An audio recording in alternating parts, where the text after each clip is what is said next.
Good afternoon, everybody. I know it's been a long day, and we're all getting settled here, letting the last folks stream in. My name is Yufeng. If you're here for the Lord of the Rings talk, that's in the different room. I know, like, you guys probably saw the title of this talk and thought, wow, I really like Harry Potter. Or you really read into the description and you know what's coming. And then the rest of you, maybe you just had nowhere else to go, needed a place to sit, got tired walking around, right? So I'm a Google developer advocate. I'm a runner. I like to cook, and I like to build stuff. I kind of enjoy working with hardware and software and kind of being in the space, connecting the two, so to speak. And oh yeah, I like Harry Potter. So I want to start by just kind of getting a pulse on the audience here. I want to make sure we're all on the same page. Raise your hand if you have never read or seen the Harry Potter books / movies. Right, we always get a couple hands. Great. So this gives me an excuse to tell the story about Harry Potter, right? So all you really need to know is Harry Potter is a story about these magical folks, wizards and witches. And these kids, they go to a school called Hogwarts, and it's a boarding school. And at this boarding school, they live there, and they have dormitories. And the doors to these dormitories, they're locked, of course, right? Because you just like you want your house to be locked and your bedroom to be locked, so too are their dormitories. And one particular dormitory is guarded by this nice painting of this lady, and she can talk. She moves, right? All the paintings in this magical world can talk. And she comes up with all these passphrases that the students have to keep up with every week. It changes. And that's how they secure their door. Literally a passphrase. Does anybody else think that's a terrible security mechanism? Just kind of throwing that out there. I always thought that was really odd. So at the same time, though, she also has eyes, right? She's a painting, and she can see. So even if you knew the password but you didn't belong there, she could probably figure that out as well. So maybe it's not a terrible security system, but it would be really hard to do something like that in your house or your office, for example, right? You wouldn't be able to keep out your kid brother from your bedroom or keep out the people trying to break into your data center in a more practical sense, perhaps. So I just want to show a quick, well, actually, I don't have that up. All right, so okay. Loading, okay. So I tried to build something like this living painting, so to speak. And like any good hardware project, I took a Raspberry Pi to get started with, got some power hooked up to it, put some speakers to it, right? She's got to be able to talk. The door needs to be able to talk. The door needs to be able to hear and see. And it needs to do some thinking, right? It needs to do some processing, and we'll just put a placeholder cloud there for now. And somehow this has to come together and become a lock of some sort, right? So I want you guys to just picture what you think that might look like. And then I'm going to show you something that looks nothing like what you imagined, because this is what we got. So we got the Raspberry Pi. That's probably the only thing that looks like what you expected. And then up in the upper right corner there is a webcam. And right next to that, this big black blob is a little portable speaker. That's this black plug here. And then we got the door, got some handles, and this little bolt. And on the back, I just put a picture of the lady. I didn't bring it because, well, airport security. I didn't bring it, and they still flagged my bag for having too many wires. They pulled it aside and then swabbed it and all that good stuff. So I want to give you guys a close-up of this lock system here. What it is it's a little motor, a little servo motor, and it pulls like that. And yes, that's a paper clip connecting the bolt and the servo arm right there. So that pulls it across like that. And so let's see it. Let's see it in action, shall we? I don't have the real thing, unfortunately, but I do have a video of it. Hello, hello. Speak friend and enter. So there it says speak friend and enter. Friend is my password. Audio capture. Hope you said the right words. So Speech now, authentication passed. You shall pass. Now let's find out who you really are. Prepare yourself. It's picture time. so now it's going to take a picture. You can see the little flash there. Nice look. Analyzing your picture now. And the dramatic Vivid authentication passed. unlocking Welcome. moment here. It's a little bit kind of a, it's just, so it's a quick little thing. Thank you. So that was a lot of fun to build. Learned a lot. Probably more about how to wire up Raspberry Pis and how to connect servo motors together than any kind of real software engineering. But it's a lot of fun. Definitely would recommend it. Made quite a number of trips to the hardware store trying to get the right screws and the right hinges. And yes, we discussed the notion of this being a terrible security system, especially what I built. Particularly bad, right? What it's doing is it's looking for you to say friend, right? It's taking the audio, turning it into text and saying, is the word friend in anything I said? And then for the picture, all it was doing in this particular version was seeing if I was smiling. I thought, well, I don't want angry people at my door. I don't want sad people in here. Only if you're happy. I want to see joyful faces.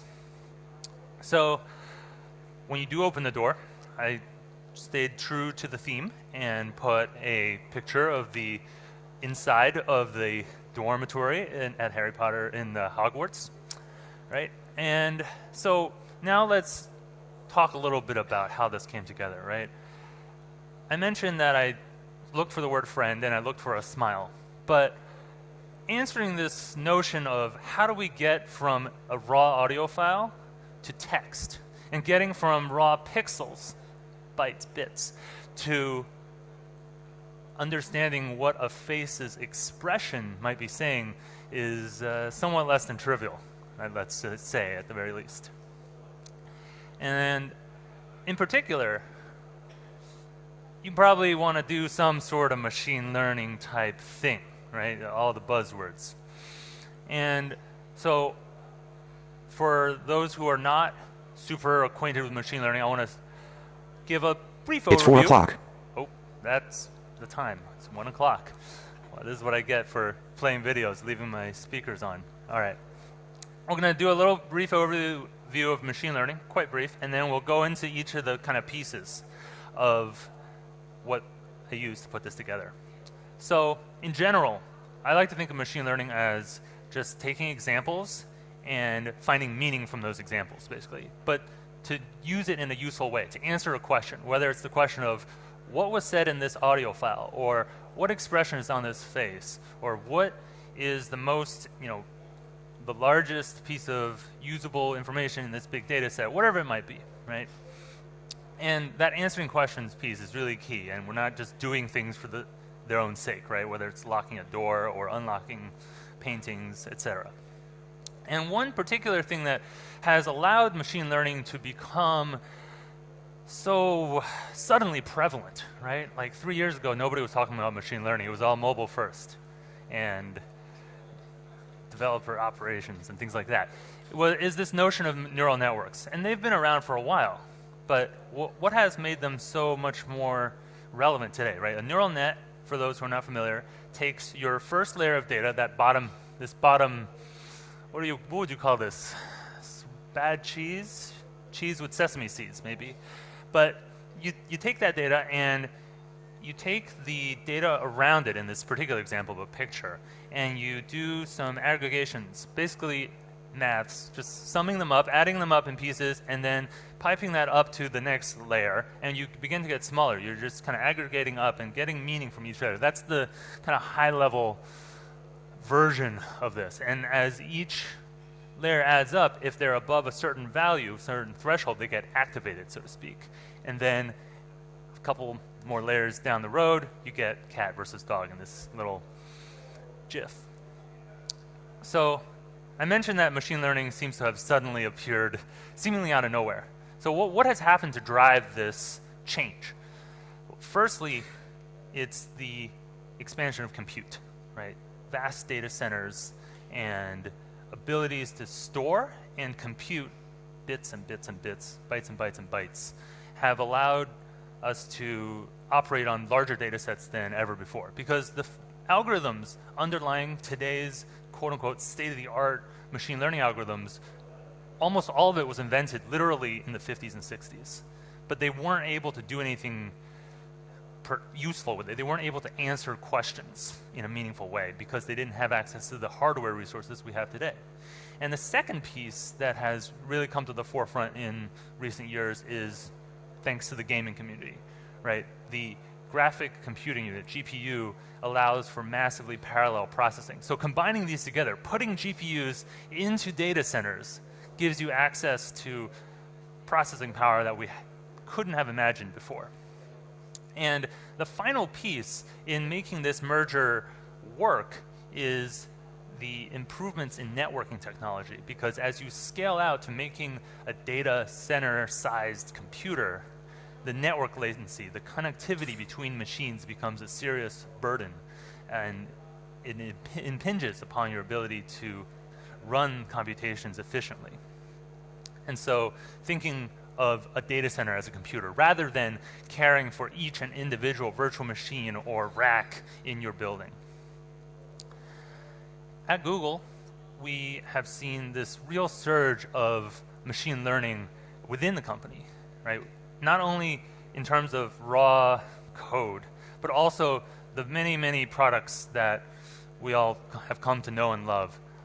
Almost all of them at this point are powered by machine learning and their various insights and useful things that have come out of them, right? I won't go through this whole list and talk about every single feature here, but most of them are pretty kind of evident. Back to the Raspberry Pi. As you might have guessed, the little cloud icon is referring to the Google Cloud. And in this particular instance, I am leveraging two recently released cloud features. One is the Vision API, and the other is the Speech API. And we'll actually talk about a third one, bonus material, at the end here. So firstly, we'll do sound, right? Because we did the audio piece first, and then we'll do the Vision API. And in general, I want to preface this with saying, like as we kind of talked about before, understanding this real world context is hard. What the lady in the painting in the Harry Potter movies was doing of like truly recognizing someone's face and saying, you are not pretending to be someone else. You are not dressed up in a Halloween costume like someone else. That's very challenging. You can still oftentimes trivially fool computers that claim to be able to recognize things, whether it's biometrics, whether it's facial recognition, things like that. Somebody's brother might be mistaken for themselves, and so on and so forth. So the question then, if machine learning and perception is so difficult, is how can we make it easier today and give access to machine learning capabilities kind of to the masses? And so my proposition is that it's the Vision and Speech API. So let's go through each one. So the Speech API, as I think is the simpler of the two to really understand, is literally a black box that turns audio into text. That's it. There's some nice dongles and woozy whatsits kind of attached to it that make it more interesting and fun, but at the end of the day, you're turning an audio file into characters. Plain and simple, right? It does lots of languages. You can give it suggestions, but it's just turning audio into text. And at this point, I'd like to pause and let's do some live stuff. Now, I don't speak Serbian, so we may need to have a volunteer come up. So the first one we'll do is, let's see here. Oh, let me show you the request. So this is the JSON for the request, and we'll walk through this, and then I'll actually run it. So what we have is just a couple of parameters to say what kind of audio file it is, what language to be expecting, and then here max alternatives. I'm actually going to ask the API for more than just one idea of what it'll give me the highest probability one, but then it'll give me a couple other guesses. Those are sometimes fun to see. And then there's a profanity filter, and then there's this speech context. And the speech context is super useful for situations where you know the user is likely to use some particular phrases that might not be dictionary words. They might be words that aren't said often and sound like other common words, right? You might think, you're depending on your application, basically. So in this particular case, Vox Days Belgrade, it sounds, well, it doesn't sound like anything really on its own. And so let me do the record here. I'm going to say something slightly off, right? I already have that set up to suggest that it should say take Vox Days Belgrade, but I'm going to say something more like Box Day Belgrade or something like that. All right, here we go. I'm very excited to be at Box Day Belgrade. Let's see if it worked. I have a backup audio file in case I can't do this live properly. So we got Voxed, we got Days, we got Belgrade. It wasn't the first, maybe I said it too badly, but it made it in. So this was the top choice, right? And then you see some of these alternatives. Now what I want to show you is what happens if I take this context away and run it through the same audio file. Right? I'm not going to try to reproduce that audio, let's say audio performance. It might be a stretch, but without those suggestions, it's probably going to be something crazy. Yeah, Fox today, Greg. Not exactly the same thing. Is that big enough? Yes. But yeah, so these context things, I mean, when I first found out that they had added this to the API, I was like, yes, this is awesome. Because, and it's so confident too, 91.9%. It's like, yes, I know what you said. And it's like, no, that's not what I said. Okay, so that's speech. It takes context. And all these scripts are doing is it's literally running some command line script to record audio, and then it's doing a 64-bit encoding to turn the audio file into base 64, right? That's just more command line mumbo jumbo, basically. And then I do a little sed to push that 64-bit, that text into the JSON file. Where is it? Yeah, into this, right? Because you notice here at the end, I got nothing for content. And it just kind of sticks out under there, and then it's a curl request. And that's the end. So really simple. And the takeaway for this and for Vision really is if you can make a REST call, if you can make a web call, you can turn audio into text with machine learning that has been trained on a massive corpus of data. And so when you are thinking in your next idea of like, oh, maybe, this application, we're going to get a lot of, we could capture a lot of audio, but, well, we can't really do anything with it. How are we going to make any use of it?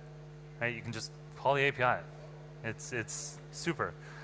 And so with that, let's move on to Vision. So Vision is a little more complicated. There's no easy direct analog in the digital realm of a photo. Right? With speech, you turn audio into text. But with video, with image, what would you turn that into? You can't just, you could turn it into a caption perhaps. You could say, well, I got this picture and it's a picture of a person rowing a boat on a lake. Also, there's a tree next to it. But like, that's no easier to do anything with, right? There's no semantic, you then need to parse that sentence and understand what it says. And what if you were really looking to see the shape of the cloud in the background for some reason? So what Vision API does is it takes a JPEG and turns it into JSON, basically, or PNG, whatever image file you might have.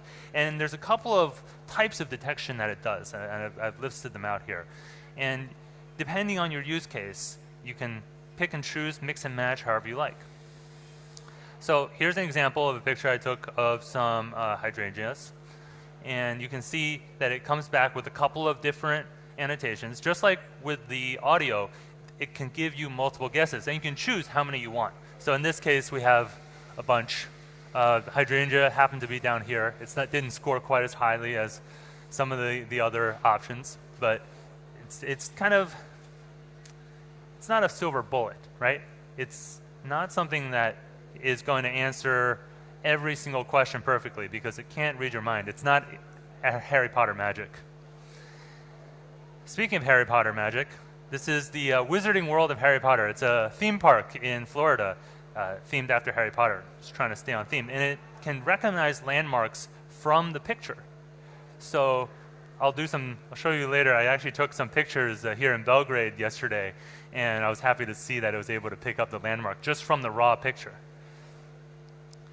And some of you guys might be wondering at this point, what is this MID business? We saw it in the previous slide. We see it here. What does that stand for, this MID? It's a ID that points to the Google Knowledge Graph. And so this is my little sidebar. It's a read-only API. You pass in the ID, literally just as part of the URL. Doesn't really get much simpler than that. And it comes back with some JSON description, a link to Wikipedia, and then you could potentially go crawl Wikipedia if you wanted to, and the rabbit hole continues, right? But you can get this semantic understanding of what's going on with your picture. And that's something that you really weren't able to do, especially so simply. With face detection, you cannot recognize your actual face. It's not face identification, put it that way. Right? It's recognizing that there is a face, but it's not saying this face and this face are the same face. But what it does do, it kind of makes up for not being able to do that with a bunch of other fun things. So it can pick out roll, pan, and tilt angle. So which way is the face kind of pointed within the picture, where 0, 0, 0 is like straight ahead at the lens. It can do, what's the next here? Emotions. So this is what I leveraged in my little demo. I just said, what's the joy likelihood? If it's likely or very likely, then you got it. It's also got various facial features, and there's a whole long slew of. This is actually the majority of the JSON that comes back, is this huge JSON of all the different positions of various facial features. This eye, that eye, the space between your upper lip and your nose, your lower lip, the bottom of the chin, the center of the nose, the side of the nose, the other side of the nose, ears. It's quite a lot of rich data that comes back. So basically what I'm saying is you can make your favorite add a mustache to someone's face app now very easily. With the Vision API, it also does a couple other things. OCR, right, turning text, images to text. If there's any words on it, it will pick out logos, and I'll show you a couple. But before we do, I want to point out that with this API, because it's so simple, its kind of downfalls are also kind of interesting behaviors. When the picture is clearly of something, such as in these examples, it's very easy for it to pick out to say, oh yeah, that's a 7, that's a 4, this is a 9. Or when the picture is more complicated, but it still has one central topic, so to speak. It's straightforward for it to very confidently assess and label a picture as a tractor or some form of karate, in this case judo. But when you have a picture like this, where it's kind of a messy scene and there's a lot going on, one idea is to split it up, chop it up into pieces, send those pieces up one by one, or doing some initial pre-processing, because in this example, this is a sidewalk in New York City, and if you are trying to figure out which of your pictures have the Statue of Liberty in them, and you want it to find this in this entire picture, it's going to be tough, because that's not what the picture is of, so to speak, right? If you were to ask someone, hey, I got this picture, in one sentence, describe it, you'd be hard-pressed to have someone say Statue of Liberty during that sentence. They would probably say something about a sidewalk, something about stores, maybe something about a gift shop. So that's my little sidebar about the video API, the image API. So with Vision, we got some fun demos here. The first one we're going to do is, this is a picture of me in Tokyo. Most of the things in Tokyo were small, but this one was giant. So we got giant Pikachu. So giant Pikachu comes back with, let me push this over so you can get both. So it found my face, and we have a joy likelihood, very likely, and you get all the other ones unlikely. We got some stuffed toy. It didn't identify Pikachu itself as a character, which was unfortunate or sad, but it got the color yellow. There's so much yellow in this picture. It thought the picture was just yellow.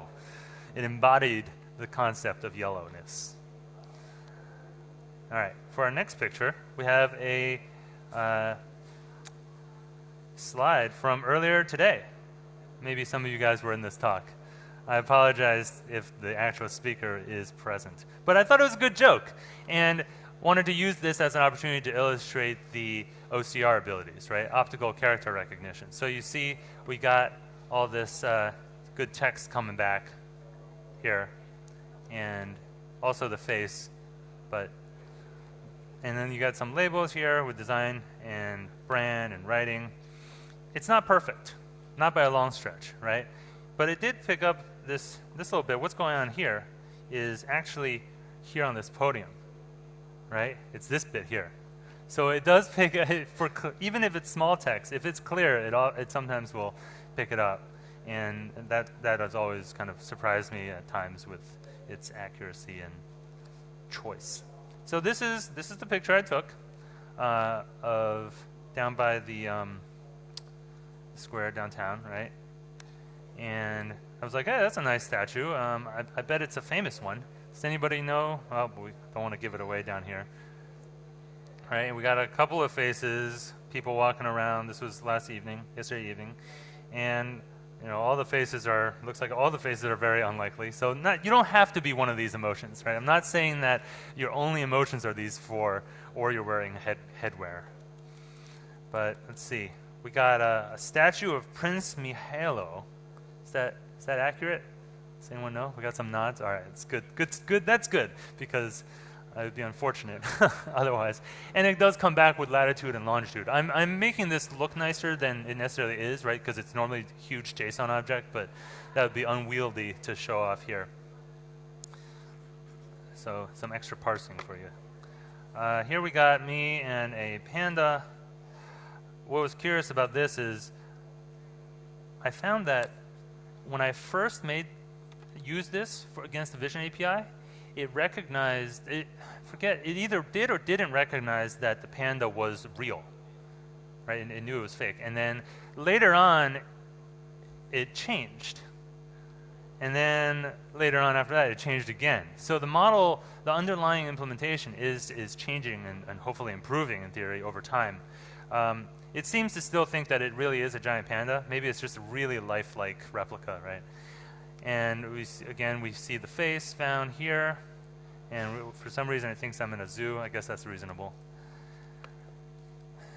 Let's see. This is another shot from right here. And actually, I think it's right there on the other side of the black curtain. So I wanted to see if it would realize that Nikola Tesla is a real person or not a real person, and see if it picks up the text. It's tricky here because we got this highlighting right here. You can't really make out the last couple letters. And so it did find the face.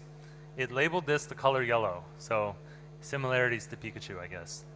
And down below, we have, there's this logo found. Interesting. So for some reason, it decided to consider this a logo. So you see there's a bounding polygon around it. But I guess this either is modeled after or looks very much like a logo for this company. Does anyone know this company? No? All right. So logo detection, it's comes and goes, I guess. All right, let's do just two more here. These are all pictures. The last two are all pictures from the conference, so very localized. So this is the Coke machines outside. Now we can really test the logo detection, right? So we got labeling for this up top: drink, soft drink, Coca-Cola, pretty spot on. And then we have the Coca-Cola here as the label of the logo that was found. So reasonably solid. And finally, this one is lots of logos. Logos for everybody. shout out to all our sponsors, I guess. But basically, you have brand advertising. Screenshot kind of looks like a screenshot. That's fair. And let's see which logos it found. It found Endava, right there. We got Telegroup, and that's it. So, but then it found all of this text. So all the logos that didn't make it got turned into text, even the ones that are not real English words. So that's the gist of a Vision API. Let's go back to the slides and discuss the notion of all that text. This is the bonus material I alluded to earlier. Right? What do we do once we get the text? We took the audio, we turned it into text, and then we stored it in our database and never look at it again, right? I hope not. So we also have a third API now called the Natural Language API, and it can take text and give you something to the effect of semantic understanding. There's kind of three pieces to it. They all have their kind of specific use cases depending on what you're looking to do. The first one is entity analysis, and it will pick out the kind of relevant entities in a sentence or multiple sentences and label them accordingly. And we'll see that in action shortly. The second one is sentiment. This one is kind of a more general thing. It just gives you polarity and magnitude. Is it positive or negative? And how positive or negative? So that's useful for when you have a really large body of text and you just want a kind of aggregation of that. One of my coworkers did that with all of the tweets about the Olympics this past summer, taking just a ton of tweets and just running it through the system and getting sentiment analysis, kind of adding it up and giving some averages about different events and different days of, as the Olympic Games kind of went through its 2-week cycle. And then thirdly is syntax. This is what oftentimes we think of as classic natural language processing, right? Classic just sentence tree parsing, where you have like subject and verb and adjective and how they're all related. So that dependency tree. So the natural language API, and actually all three that we've talked about today, have web demos. So for example, for the natural language API, once I make it bigger, we'll be able to see it.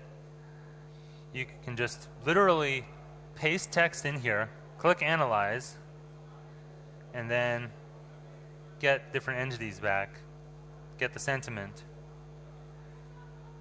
and as well as that syntactic tree. So this is the tree I was talking about. So it links up all the different pieces, including all the punctuation, and this is, of course, just a demo. It does only support English, Japanese, or Spanish at this time, but hopefully we'll see that expand as time passes. And let's see. And what's interesting is that it will do more than just proper nouns, right? You might think, oh, is it just looking up against a Wikipedia entry kind of thing? But like, it really understands in a sentence what is kind of a relevant piece. And you also notice, oh, that is way too big. It also notices and knows it thinks Belgrade is a location in this case, but it can recognize things outside of just what can be looked up in a dictionary.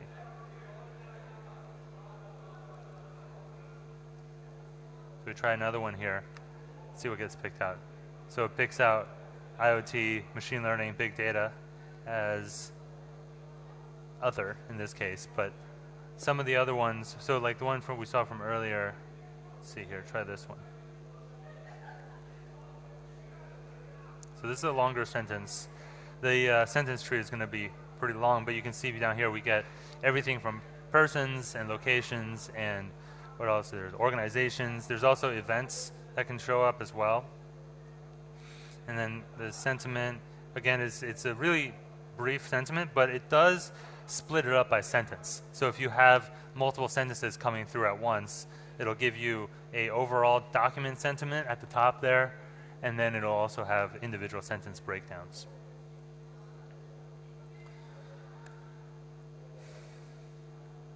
So that's basically how I put together this little demo, talk about vision, talk about speech, a little natural language action. And if you guys were looking at my little agenda from earlier, I mentioned there would be free tiers, tiers of joy, of course. Each of the three I talked about all have free usage kind of levels that are great for just kind of tinkering, hacking on the weekend, going to a hackathon. You can just use it, try it out.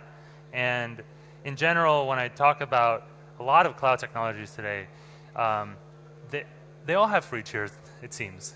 Right? Everything seems to be free. It's a good time to be a developer. Whether it's Google's or any of the other cloud providers, a lot of them have similar or competing products. And they all have slightly different performance characteristics. So I encourage people to try them out. Just try the different ones out. That's free anyway, right? And one might be better for your particular use case, and another one might be better for someone else's use case. And that's perfectly fine. So free tiers, tiers of joy.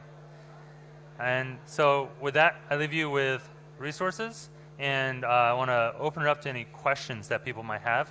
These links are the same links that I was showing with the natural language. The demos that are in the browser, you can try them out now, and you can find me on Twitter if you don't get a chance to find me here at the conference these next couple days at Yufeng Guo. So yeah, questions and answers, hopefully.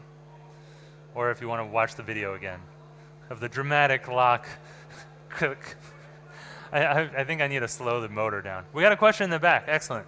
Oh, and microphone. Mark's microphone is not working. Does this one work? Yeah. So does the speech API, is it the same one that underwrites YouTube transcriptions? Well, I was about to repeat your question, but then I realized you're on the microphone, so we're good. So it's, in terms of the underlying implementation, yeah, it all eventually points back to the same thing. And in general, with the Google Cloud products, we didn't build a separate thing for the public while we continue tinkering away with Gmail and Android and Maps. It really is leveraging the existing infrastructure and tools that we already have. We didn't get into it today, but there's a couple of other things that are like very, very similar, where literally we just reskinned a tool that we had and had been using in production for years and put it out there. With the speech API, the eventual underlying model is the same, but like the API itself is, not literally the same exact thing, if that makes sense. So yeah, and with each of the three, especially with speech and natural language, the way the requests are structured, so with speech, it's by time. Right? I think I'm showing that there. Yeah, so it's by time, and then the pricing after that is like hilariously low. It's like, but it's also really weirdly phrased. I don't do the pricing, so I didn't come up with this, but it's like some decimal of a cent per 15 seconds or something silly like that. And then again, you can see with the natural language one, I actually like that model because the way they did it, it's not constrained by requests, since then it doesn't incentivize you to just send massive requests every time. You can send one sentence at a time, or you can send 10 sentences at a time. It'll still come out to be the same idea because they're billing by character. Other questions? Yes. Hello. Yeah, I remember there was an app on Google Images called Image Labeler. Was that used as a basis for Google Vision? Can you repeat the middle Google part? Labeler, Image Labeler, where you pair with somebody else on the site and you label images. You have 10 seconds to label tags on different images. Wow, I did not know about that. Well, Sounds like a fun game, though. yeah, it was. So the Vision API was built from like a large corpus of labeled images. I'm not sure how those images were labeled, but I don't think that they would have been kind of, at least without first like confirming through all of the data. Like it's not just blind data dumps. And another question, I'll just piggyback on this one, that people ask about the Vision API is, when I submit requests to the Vision API, am I helping improve the model? And the answer is no. Because when you give a picture, like we saw the picture of that sidewalk, right? You don't give the API any answers. You don't tell it corrections. So it's only performing the prediction part of machine learning and not the training. So you're only using it for prediction, and this system, these APIs have been very, very optimized to handle this prediction load of very high throughput after it's been trained on this massive corpus of data. Okay. And you guys can raise your hands in advance. I think they can run the mics to you like as we go. Then we don't have less delay in between.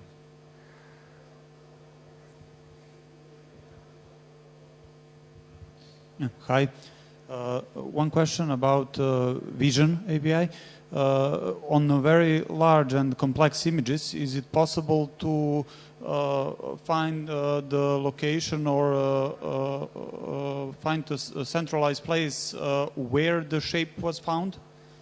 Yes. So the question is about the particular labels that are found, or just the faces, or anything, right? So let's see. For the specific labels, right now we don't have bounding polygons, but for faces, logos, text, what is that? What else is there? Faces, logos, text. Yeah, I think those are the main ones. They do have bounding polygons. So for the faces, there's actually two. One is for the full face, so like hair and ears and everything. And then there's one that's just like the face part. So if you were like swimming backstroke, the part that's supposed to be above water.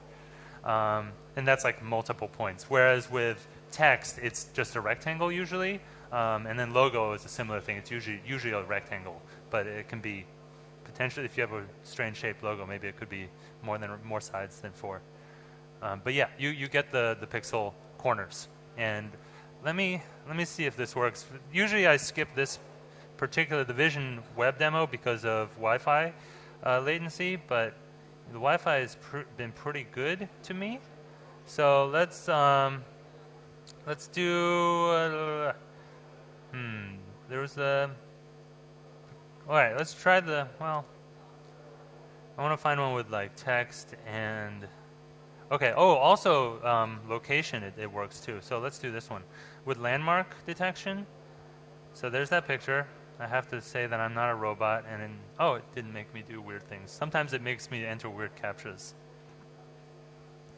So you see here, it found the 2 locations, and it put boxes around them. And then, of course, there's a lat long, so it was able to directly project that. And you can see across the top. So this is what the JSON response might look like. Okay, there we go. So it's really long. This is why I didn't print that out on the console. But remember how there were a few faces that we found? So you see all the different face annotations.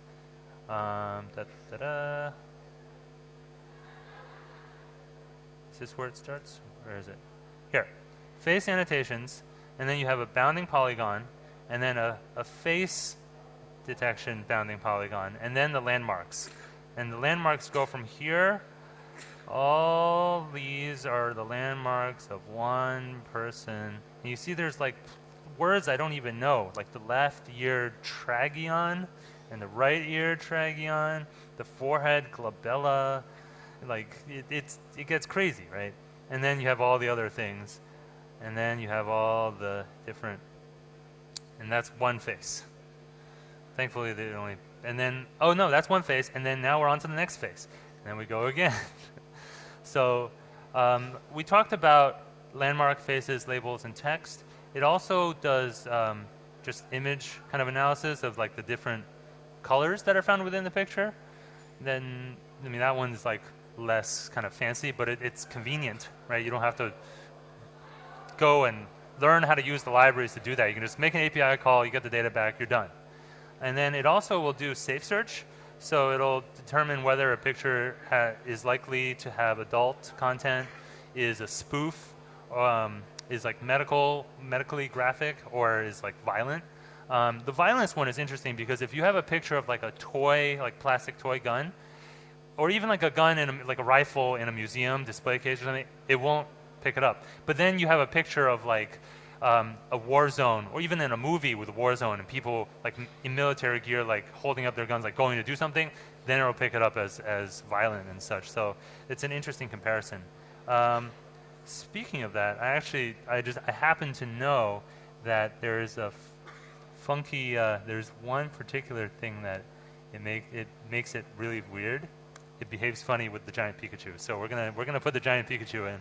I'll show you guys what happens with. So it's got the droid. So these are the face dots, right? Lots of face dots, and you see the box around my two parts of my face. There's your label. The colors, lots of yellow, as we expected. Now we got the safe search. How safe is a giant Pikachu? And maybe I won't make it bigger then. Okay, fine. You guys will have to squint. Apparently, it ranks it as possible. Maybe it's because Pikachu's not wearing clothing. I don't know. So that's, we'll leave it on this. It looks better that way. Better for the pictures. Question over here. What's the coolest practical use you've seen with these APIs out in the real world? Coolest practical use case. Let's see. I have to be careful here. Both in terms of not say anything political, not say anything that is not public. So let's see. Now, see, now that I say that, those are the only things in my head.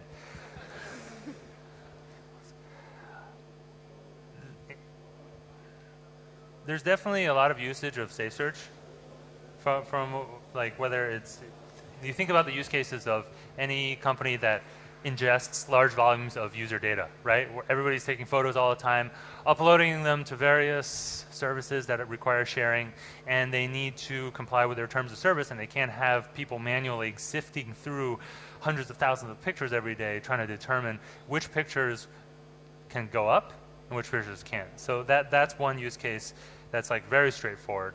The other one is like with these faces, using them for more than just kind of what they say at face value and of just like, oh, I can find emotions. It's like, well, okay, I can categorize them into emotions, but then what, right? But even if you take a step back and look at the notion of finding a face in the picture, right? That's something that I think before today, the vast majority of us did not know you could just like do so simply. For any picture of your choice, determine if there's a face in that picture or not. And you could just very easily segment a large body of pictures into has face or faces or doesn't have face. So things like that. Or identifying if you're looking for something in a large batch of photos, you can start doing search within semantic search within an image repository that you know, similar to searching, you know, your emails, but searching the contents of pictures. So those sorts of things. You know, it's not meant to be like a finished product, right? They're like Lego bricks. Lots of Legos out front when we came in, and you know, these are like Lego bricks. They're easy to snap on to whatever existing system you've got built, and use them and leverage them because they're strong Lego bricks. You know, Lego bricks are also very strong, right? They hurt a lot if you step on them with your bare feet, and use them to really improve what you have with, you know, very little effort. You just send it up, you get it back, you get the result. It's standard JSON, standard curl requests will do the job. So, yeah. Pass the mic. Oh, we got one there. Great. I'll keep uploading random pictures. Previously, you said that you can basically only query the Vision API. My question is, are there any plans on leveraging the technology and computational power to solve custom requests? Basically, you upload your own corpus with your own ground truth, and then you know, query it with some data that you get from other applications that don't fall into these examples that you already have. Right. So the question is about getting doing your custom training, basically. Exactly. Is what it comes down to. And basically, to do custom training, you have to do just that. Custom training in terms of you would have to run your own model, and there is we announced back in March a closed alpha of what we call the cloud machine learning platform, and that's something like that where you would be setting up your own models but then running it on Google's servers so that this way you can operate at scale, to train at scale. That's still kind of being worked out. Like it's still an alpha, but that opens the possibility of being able to make complex machine learning models with minimal kind of hardware infrastructure investment upfront. But in terms of the Vision API, at this time it is kind of closed. It's fixed. The only thing, okay, so there's one thing I found recently. I didn't show it off here, but you can give a language hint to hint the system as to what language any text that it finds might be in.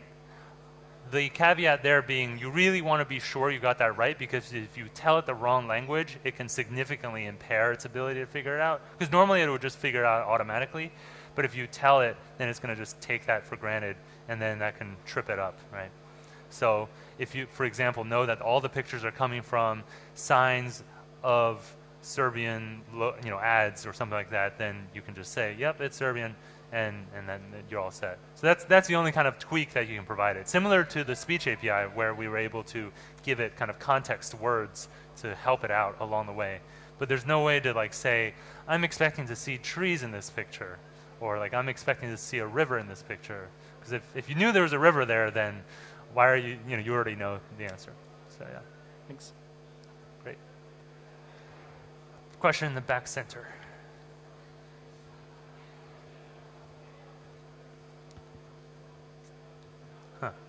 So I thought the castle was Christmas. Yeah. So on an Android phone, when you take a picture and it gives you a suggestion, do you want to upload that picture to that specific location you took the picture? Does it use the Vision API or just use the phone's GPS to memorize where that picture was took? Sorry, can you explain the beginning a little bit more? When you take a picture on your Android phone, yes, it gives you the suggestion to upload that picture for the specific location where you took the picture.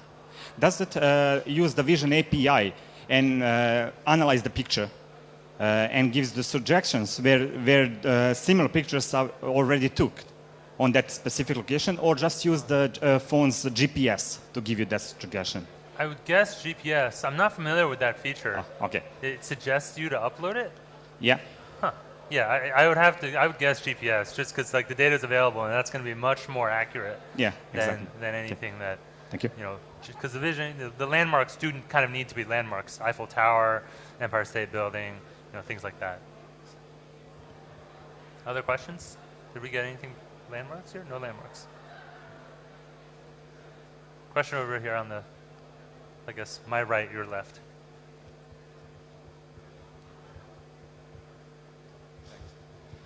Oh, so this is maybe a bit more complicated question, so sorry if I get lost along the way. But you mentioned that the Vision API is quite cheap to use. Were there any protections or provisions, or even thought about? Is it cheaper than a bunch of people just cracking CAPTCHAs? Cheaper than a bunch of people cracking CAPTCHAs. I'm not sure what you mean.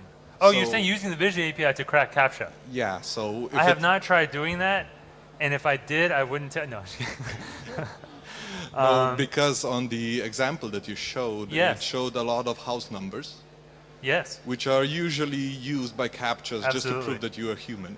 So this notion, unsurprisingly, is something that I've also kind of thought about, chatted with people about. I haven't tried it yet. I welcome you to try it. I've been slowly building up a folder of pictures in my computer. Every time a CAPTCHA does come up, because it doesn't always pop up, right? But every time it does pop up, I've been trying to remember to screenshot it so I can save it. And once I have a bunch, I'll push it through and see what it does. CAPTCHAs are getting fancy, though. I got one the other day that was a grid of like 12 images, and the prompt said, click on the pictures that contain mountains. Right? So Vision API could probably help with that a lot better than numbers, right? Because it's moving away from OCR, which is traditionally understood. But like, I thought that was pretty good. There were definitely ones that there were a couple times where I missed one, and it said like, make sure you get all of them. And I was like, oh, fine, okay. So, yeah, it's good. Let's see what we got here. We got some conference information.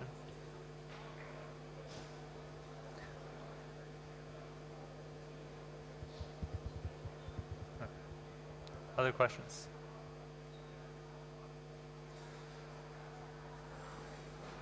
All right. Well, if no other questions, then again, you can find me on Twitter or find me in person.